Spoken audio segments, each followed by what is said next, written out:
বিষয় জানা যেত, সেটা হচ্ছে না, হয়তো দুদিন বাদে হবে। আশাবাদী বা আশাহত কোনোটাই নয়, কিন্তু একটা ব্যাপারে ভয়ঙ্কর আশাবাদী, যে যত দিন বাড়ছে মানুষের সংখ্যা রাস্তায় বাড়ছে, মানুষের মেরুদণ্ড বাড়ছে, মেরুদণ্ডের সংখ্যা বাড়ছে, যত ডিলে হবে তত মানুষ বেশি রাস্তায় আসবে।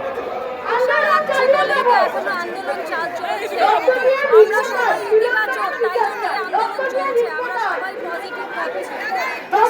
বিচার হচ্ছে না, কি হচ্ছে, শুনানি হচ্ছে না, কি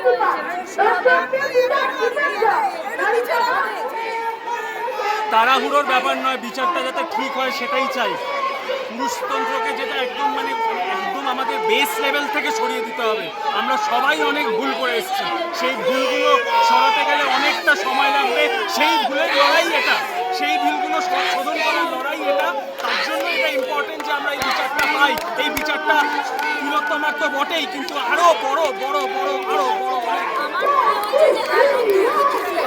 আমরা জানি যে একটা থাকে, কিন্তু আমাদের এতে কোনোভাবে মনোবল কমাবে না, আমাদের আমাদের বিচার চাই, কারণ রেপের ব্যাপারে আমাদের বিচার সবচেয়ে দেরি হয়, সবচেয়ে স্থগিত হয়। এইটা এবার মেনে নিতে যাবে না। একটা ক্যাপিটাল পানিশমেন্ট চাই, কারণ আমার মেয়ে হয়ে রাস্তায় নামতে ভয় লাগছে। তো আমার বিচার চাই, আমাদের সবাই বিচার চাই, তিলোত্তমার বিচার চাই। আর জানতে চাই যে কাদের জন্য এরকম ঘটনাটা ঘটেছে, কারা করেছে এই মর্মান্তিক ঘটনা। আশা তো ডেফিনেটলি রাখি, আশার থেকেও বেশি এখানে আশার থেকেও বেশি প্রতিবাদের সময়।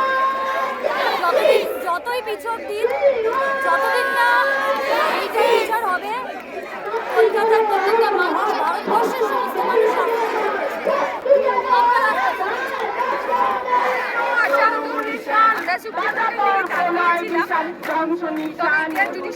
আমার ভরসা আছে আন্দোলন রোকা যাবে না।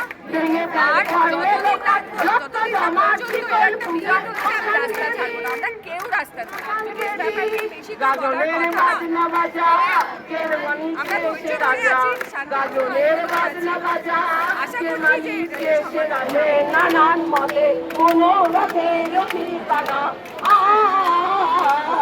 হবেই চেনা জানা, তবেই এবার নাম সাথী পথে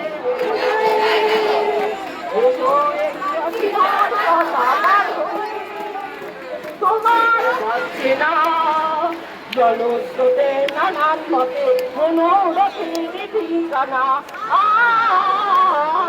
হবেই চেনা হবেই জানা, পথেই এবার নাম সাথী হবে না। জন্ম তবে গেল সংসার